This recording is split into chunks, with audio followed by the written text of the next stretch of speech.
What is going on, YouTube people? Today, another edition of the weekly sports card market update. The longest running weekly Sunday morning video in the hobby. I have no idea if that's accurate or not, but it sounds good. So we're just gonna roll with it. Busy hobby week. Topps is back with basketball. That's probably the biggest story of the week. A high-end collector accidentally, in air quotes, bid on his own card. Topps is destroying debut patches. PSA is the number one eBay consigner by a wide margin. And then just normal prices going up, down, and all over. The NBA is back. And boy, oh boy, does a certain alien look pretty damn good. The World Series is going on. And a crazy game on Friday night. I'm recording this prior to game 2, so I don't know what happened in that game yet. We'll see how that plays out, but the Blue Jays are up 1-0. No shows for me this weekend, so let's just go ahead and dive right in. We got a lot of stuff to get to, prices to look at, the whole 9 yards. First up, shout out to channel partner comc.com. They are prepping for their November marquee auction event, getting ready to launch in just a couple weeks. They have also launched their new payout system that if you have, a little bit maybe higher end stuff and you want to sell it through eBay and get paid out in cash money instead of store credit, you can now do that as well. Head on over to ComC. My latest submission that I dropped off at New York Comic Con has already begun to get uploaded. I've already sold cards out of it. It's about a third of the way complete. So we are beginning to work through that. And I got some things on my watch list that are up for ComC auction that I am potentially going to dive in on. So go check our friends out over at comc.com. I have not talked about this in a video yet. There's just a lot going on with basketball this week. For those that don't know who the P. Ryan collection is or Patrick Ryan is, because he is mostly an Instagram collector / influencer. He doesn't really do too much on YouTube. Very well known on IG. But it's kind of weird how each social media platform is its own little bubble between like Twitter, YouTube, IG, and probably even TikTok. I'm not on TikTok, but I'm sure there's nonsense over there that I just have no clue that happens. And then let alone like Facebook and stuff like that. So he is a high-end collector. For those that don't know who he is a very high-end collector, very prominent collector. A lot of game-used jerseys. Big time stuff. He is selling some cards, sells a lot through high-end auction houses, and at times he will promote his cards that are up for sale. So he'll take a screenshot of it and be like, hey, this is my card over on Golden. If you're interested, go check it out. Absolutely nothing wrong with that. However, he shared one this past week, a Jordan sticker auto or a Jordan 86 Fleer that is autographed, obviously pretty rare, being sold through Fanatics Collect. And he's like, hey, another one of mine ending Thursday at Fanatics Collect. Cool, great. And a couple people on Instagram noticed, why does it say outbid here? What does that mean? This was the primary one. I think Pele Cards was the first one to flag this. And then P. Ryan says, fair call out here. I bid to follow the card. Let that marinate for a second. Because it's not being sold through my account. Of course, if I was doing something intentionally shady, I wouldn't have posted for the world to see. Acquire is building an account portal to make this a non-issue going forward. So this card is his, but it is not being sold through his personal Fanatics Collect account. It is being sold through Acquire. Acquire is a high-end brokering service, basically. To sum it up, I don't understand all the machinations of the high-end world, but essentially, you could buy and acquire cards through them, and then you send them stuff to sell to help pay for the card that you acquired, pun intended. Whatever. It was being sold through them on Fanatics Collect, so he wanted to follow along, so he bid on it. Now, Patrick did post a video shortly after all this, breaking down what happened. He has since pulled it. He said that he was going to pull it. He said he was only going to leave it up for about 24 hours or so. And he explained that this was basically a silly mistake slash probably shouldn't have done this, but his justification was that he was trying to follow the auction, and that if he really was attempting to shill bid or do something shady, that this would obviously not be the way to go about doing it. So the question is, innocent mistake or nonsense going on? I don't understand why you wouldn't just hit the watch button on Fanatics Collect and add it to your watch list if you wanted to follow along on your cards. I will note, Acquire did pull this card. This was running on the Fanatics Collect Premier Auction, and they did have it removed once they were made aware that Patrick bid on his own card. The item was pulled from that auction. It'll probably be relisted later, but it has been pulled from the auction. So the question is, do you buy the story or not? Now, Patrick has a fairly stellar reputation in the hobby. I'm sure there's people who don't like him, but generally speaking, he has never ran afoul before this. So I think some people are taking that into account. I know, the sports card therapist situation where he mega bid, that was a little bit of a different situation. He just bid the item up and then didn't pay on it. Whereas this one, you could see Patrick was outbid. Neither one, I'm not justifying either one. They're both bad. But for the most part, Patrick seems to be getting a little bit of a, hey, slap on the wrist, don't do this again, you know better. But we don't really know if this truly was a one-off or if something crazier is going on. I will note Auburn 35 over on Twitter, one of the legends on hobby Twitter, did point out that Fanatics Collect has a policy about this. Can Fanatics Collect clients bid on their own items? No. Fanatics Collect software prevents Fanatics account user from submitting on a list. So here's the thing, though. It was being sold through Acquire. So does that matter? Because the listing was under Acquire, not under Patrick Ryan's account. According to this, they could potentially ban him. Any submitter who behaves in a manner detrimental to the trust of the trading card marketplace or the Fanatics Collect tenants will lose their privileges to conduct future transactions with Fanatics Collect. Now, we will never know unless Patrick probably says something. It's not like Fanatics Collect is going to put out a press release that says, hey, he can no longer bid over here. But I guess we'll know if he stops posting wins from Fanatics Collect or he says something about it publicly. But there probably is an interesting case to be made both ways. If you went letter of the law, and I did not sit here and read through the whole policy, but if you go by letter of the law, depending on the way that it's worded, the card was not sold through his account. It was sold through someone else's account. So that might be a way to skirt around it. But there is probably also some language in there, kind of like what was on this screenshot of, hey, don't do dumb stuff or we could potentially ban you. And I would argue bidding on your own cards sold through someone else's account would be dumb stuff. But I don't know if Fanatics Collect's going to see that way for probably one of their better customers. So we'll see how this all plays out. My guess is this is just going to fade away and people will forget and we will move on to the next thing. And I'm not sitting here with a pitchfork and torch leading the lynch mob to go after Patrick Ryan. He did something really stupid. I don't really know what the appropriate penalty should be. It would be nice if there was some big internal investigation and we knew exactly what was found out, but we all know that that's not actually going to happen.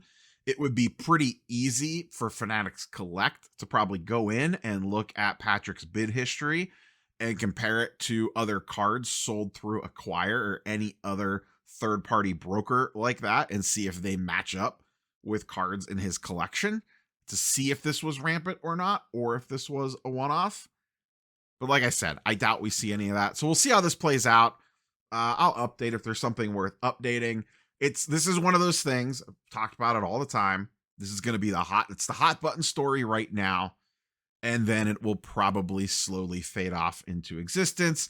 And people will crack jokes about it every once in a while on IG or when he posts something. But generally speaking, probably a vast majority will move on from this and forget about it. I'm not saying that that's right or wrong. I'm just telling you that's how the hobby news cycle works with this stuff. Let's move on. A lot of top stuff. It's kind of funny as now Topps having basketball, the amount of just like Topps things that I flag every week, because they're the ones making all the news as Panini dies a slow death. I am not going to play this here, but you may have seen it, and talk about like the comparison between Topps and Panini slash Topps slash Fanatics and Panini. The marketing powers that they are leveraging. They ran a Topps baseball commercial at the beginning of the World Series, and this ad was very good. Props to whoever put this together at the marketing team. Very, very well done ad. If you catch the beginning of the World Series, you may have seen it. But this was well played by them. And how many times did you ever see Panini advertise on any of the main events? Were they ever running ads during the NBA Finals, during the Super Bowl? I don't think so. So for MLB and Topps and Fanatics to roll this thing out as a marketing piece in front of the World Series just kind of shows you the different playing field that these two companies are competing on. I don't have it pulled up, but on the marketing side of things, Topps did insane marketing around the NBA release. I saw at the NBA team store, there was massive lines. Ruben was making the rounds at all the New York shops. They had a lot of NBA players and celebrities out at various different stores doing openings. It was a full court press, pun intended, around Topps basketball, and it seems to be working. A friend of mine on a Discord posted that he works for a shop that their shop sold like 20 some cases of basketball, and it didn't even compare to how much they sell for baseball. So Topps basketball seems to be a rousing success. We will talk more about that here in just a little bit. On the baseball side of things, I've seen this circulate around a bunch this week. This was a random one that I pulled off Twitter. 2025 Topps Update Baseball has been delayed a couple of weeks, and this is running behind schedule. This user notes that this is the latest it has ever released. I don't know if Topps is slightly falling behind with the new NBA licenses, plus WWE, plus all the pop culture stuff that they're doing with Marvel and SpongeBob and all the other nonsense that they have coming out. But hopefully they could stay on time, because now they have the NBA license to contend with as well. And I must say, it is extremely refreshing having Flagship NBA drop the week the season starts. There's something that just feels right about that. And Panini has missed this really since the pandemic, of a key important release coming out in time with the beginning of the season. A perfect example of this is like VJ Edgecombe started the season extremely hot, and his card prices are reacting to that off the get. And in a lot of cases in the Panini era with like Prism, for example, or even Hoops, because that's usually the first product out of the gate, we wouldn't see that product for months into the season sometimes. So now we have it, boom, right in our hands at the start of the season, and that is very nice to see. Ohtani. We talked about the crazy Ohtani game last week at the top. Topps did a Topps Now card, least shocking things ever. More on Topps Now in a minute. Sold a crap ton of these. 253,000 was the print run. This was the chase. Amazing chase on the 101. MLB logo from a game used ball. Signature with an inscription, 10 Ks, 3 home runs, and the date. Absolutely insane card for whoever hits that. And boy, oh boy, did they sell a crap ton of these. Now, the interesting thing here is, just because it's the internet, and I don't know, I didn't look to see any here, the pushback on how many of these that they printed is kind of wild. People talking about, oh, this card's going to be worthless. It's a Topps Now card. That's kind of the point. The base card of this is not supposed to be some super huge valuable chase. Now, some Topps Now base cards do pop off. That has definitely been a thing. especially ones that don't sell super well, or maybe for a player that got like a call up and then catches fire a little bit later and they don't have a lot of cards. Ben Rice comes to mind for that. The Ohtani striking out Trout is one that got super popular for a hot minute. That card still performs pretty well on a PSA 10. So there are things like that that do pop off, but generally speaking, the Topps Now cards aren't worth that much. Sometimes you could get them on the secondary market after the initial wave for a couple of bucks, sometimes even less. So if you really just want the card, you could wait. If you want to take the chase on the lottery ticket, do your thing, but just know what you're getting in for. The base card is just capturing a moment in time. And boy, oh boy, speaking of moments in time, Topps Now basketball, whoo boy. They are not being shy with that, folks. I don't have it pulled up here, but head on over to the Topps website. They are making Topps Now NBA cards left, right, and center. Now, not all of them have autograph chases. A lot of them are just the generic, Topps Now card with the parallel chase, the 101s, the out of 50s, the out of 25s, the out of 5s, whatever. And no specific special thing. There are some that have been, but generally speaking, most of them have just been generic cards. But they are not being bashful on picking events from the NBA to use for Topps Now cards. And that will be interesting if we get like a major thing that happens in the NBA that a Topps Now card comes off of. How do those print runs compare to something like this? And I don't know what the NBA equivalent of something like this would be, because this is an absolutely insane game. Oh, repacks.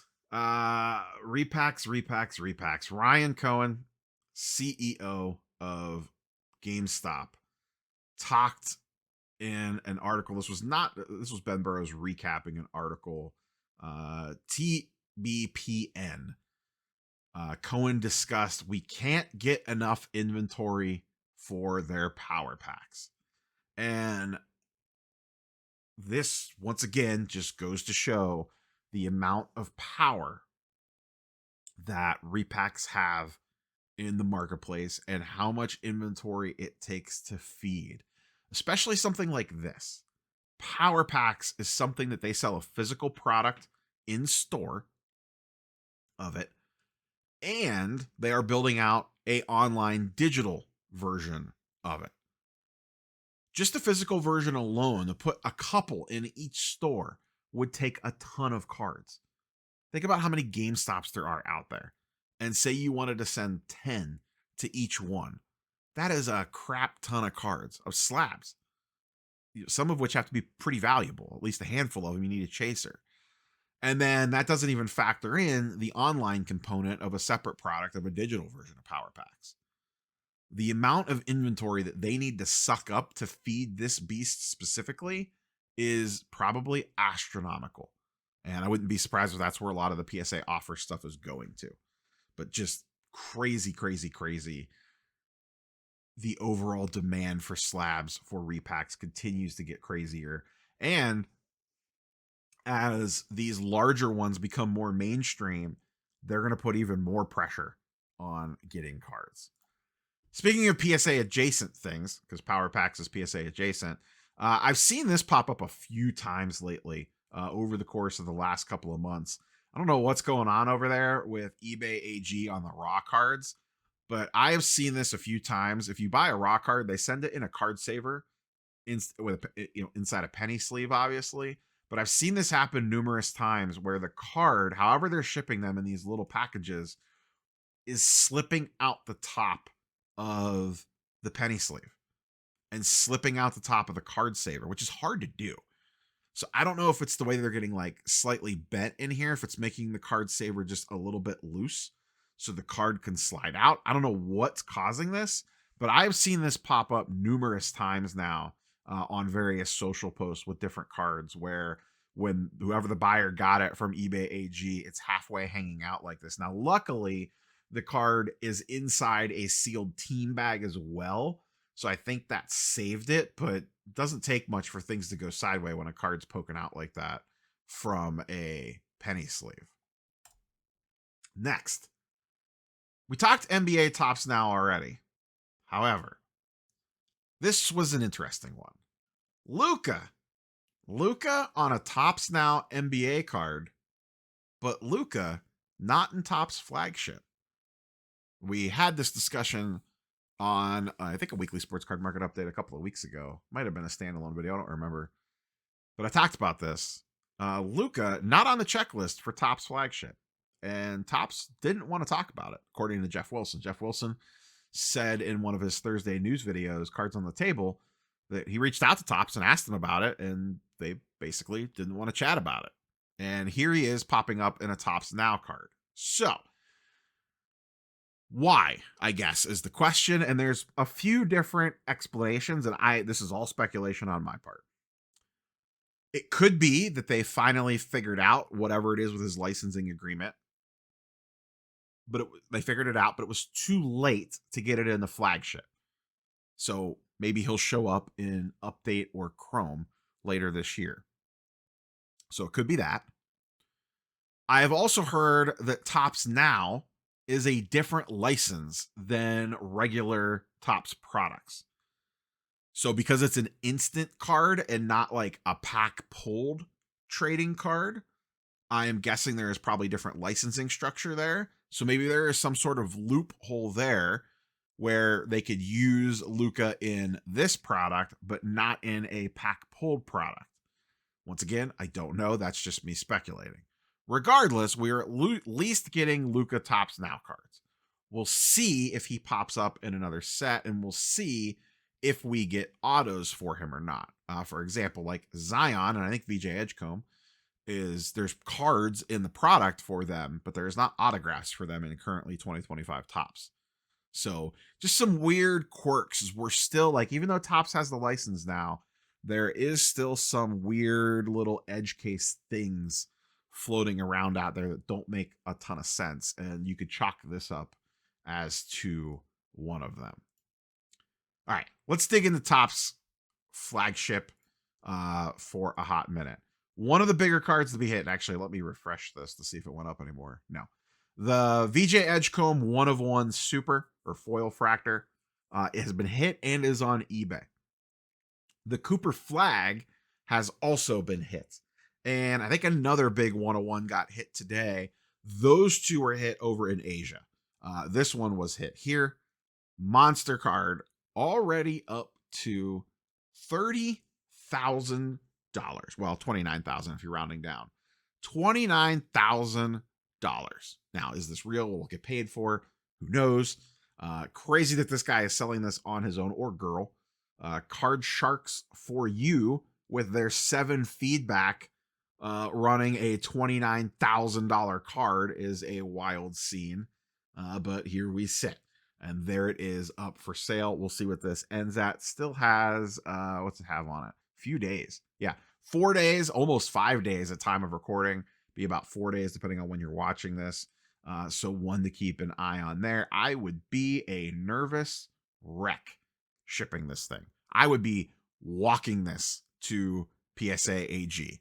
Let's see. They're located in Pennsylvania. I don't know where Burnville, PA is at, but I would be calling eBay and be like, hey, can I just drive this to New Jersey and drop it off at PSA for eBay AG? And then once it's in eBay AG's hands, it's out of your hands.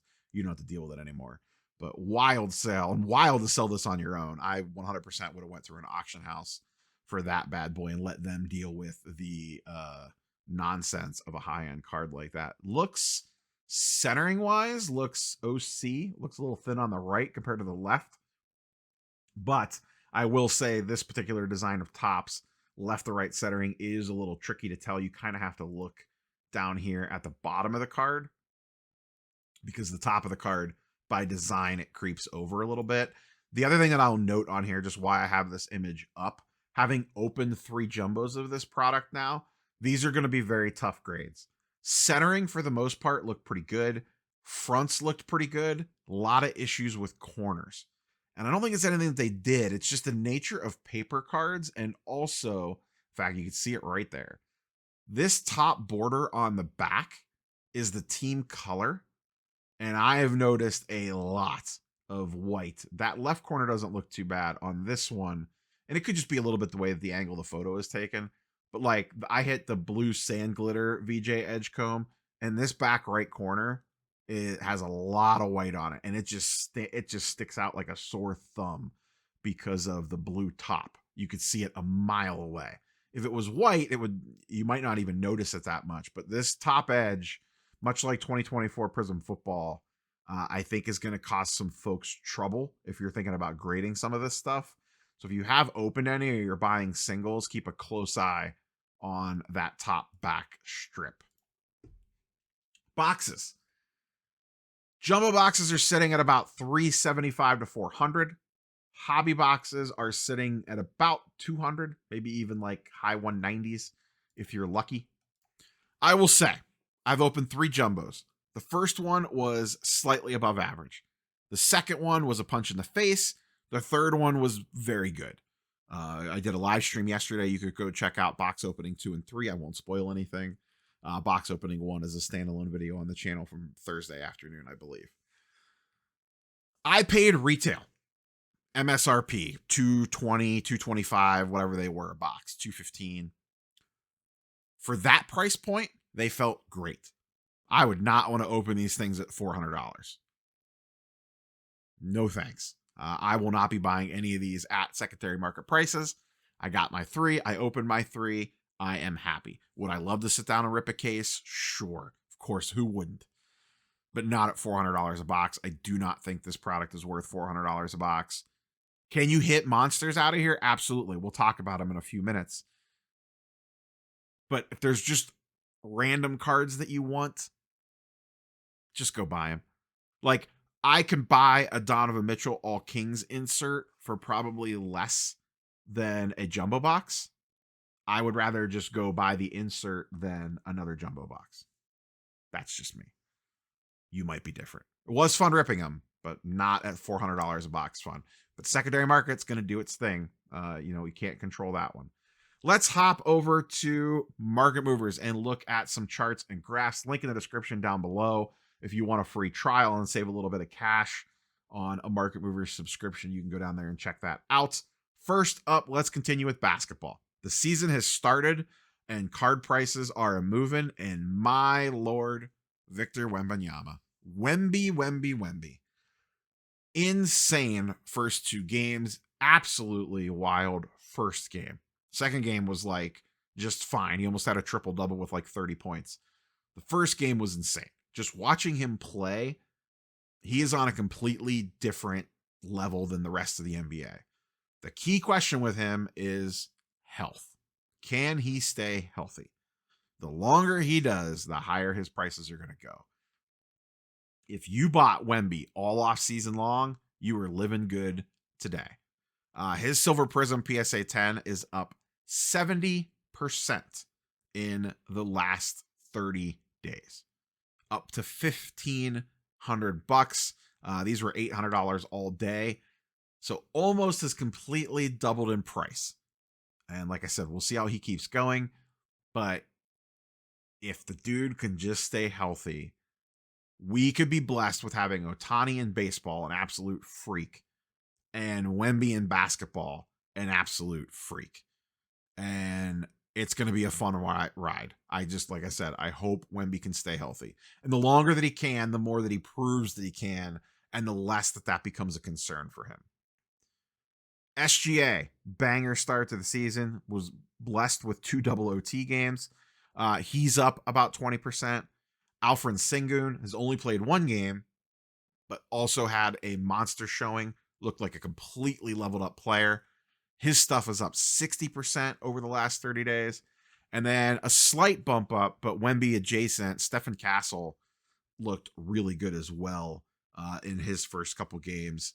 We'll see how that team shakes out once De'Aaron Fox comes back. Dylan Harper has looked good in limited run. VJ Edgecomb, I mentioned him earlier, surprise start to the season. The golden boy, Cooper Flagg, a little bit of a rough start. He did have a double-double. He looked a little bit better in game 2.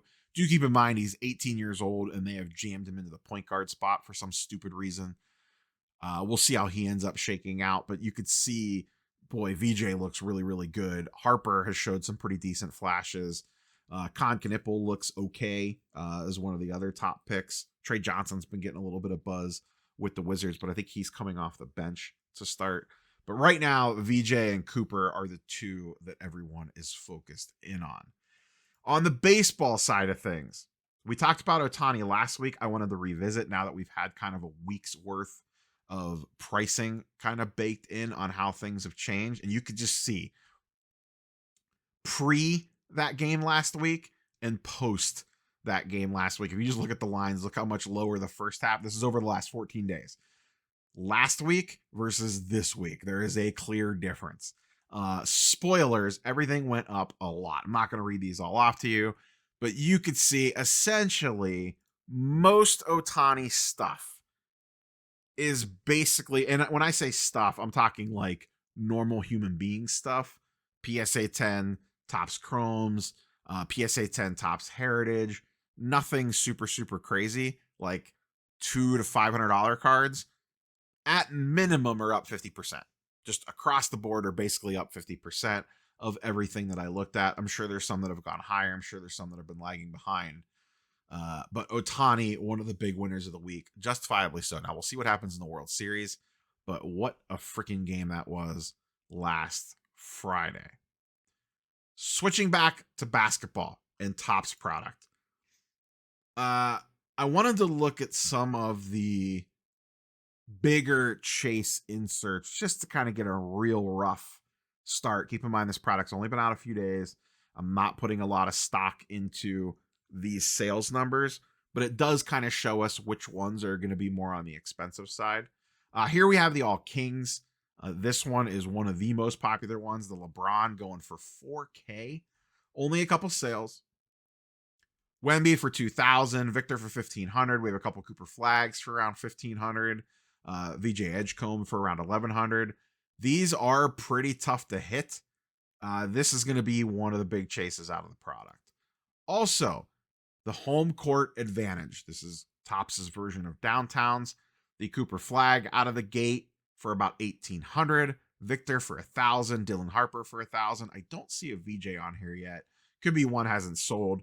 Market Movers does lag behind about a half a day, so it just might not be in here yet. But these have been extremely popular. I didn't pull them up, but then we obviously have the Golden Mirrors as another big chase. We have the Soul Ambitions, which is like a sneaker card. It has a picture at the bottom of their shoes on it. That one has been very popular off the rip. I think that might be a retail exclusive kind of case hit type card, but those have been selling extremely well. Don't quote me on that. Double check the odds sheet.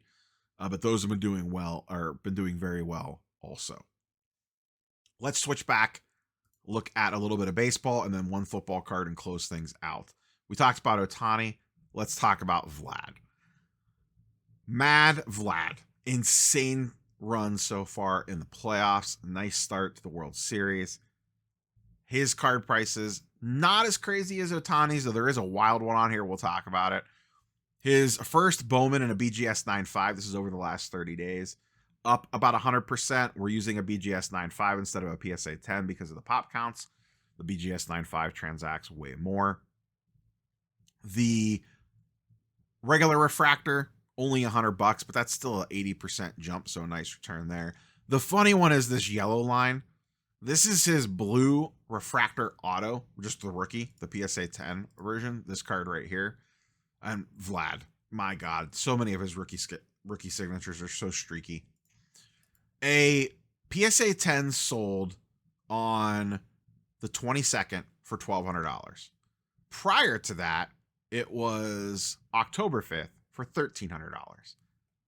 The day after this one sold for $1,200, one sold on Golden for $3,600 with buyer's fees. So I don't know if that was the night that he had the huge home run. I don't know if that was just a pump job by Golden, like as in the marketing of it, right place, right time. I have no idea, but that is a wild spike. So do with that what you will. I don't know what the real number is on that card, but I'm just showing you what was sold. Last but not least, let's close out with a little football. Just a quick check on Drake May. Actually, I want to run this back a little bit further. Let's go back a full 90 days here. on his Silver Prism PSA 10, up 88%. One of the bigger winners of the season so far, as he has looked absolutely fantastic. Insane accuracy, running with the ball. I think he set the Pats record the other day for completion percentage in a game. Just wild stuff out of him to this point. Definitely one of the biggest winners price wise going up. We ran through a bunch of football pricing on the live stream yesterday. So if you missed the live stream, the first 45 minutes is me opening 2 jumbo boxes, and then the second hour is me pulling up research for this video, and us, like me and chat, just kind of running through, talking about some random comments and looking at some charts and graphs and some gem rate data and stuff like that. So if you missed that and you want some more content, you can go back and scrub through that and see what piques your interest.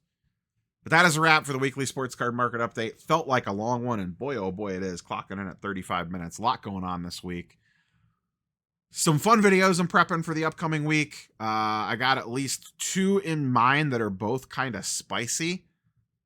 So look forward to those at the first half of the week, and then obviously whatever crazy news pops up. That's all I got. Everyone have a wonderful Sunday. Catch you boys and girls on the next one. Peace.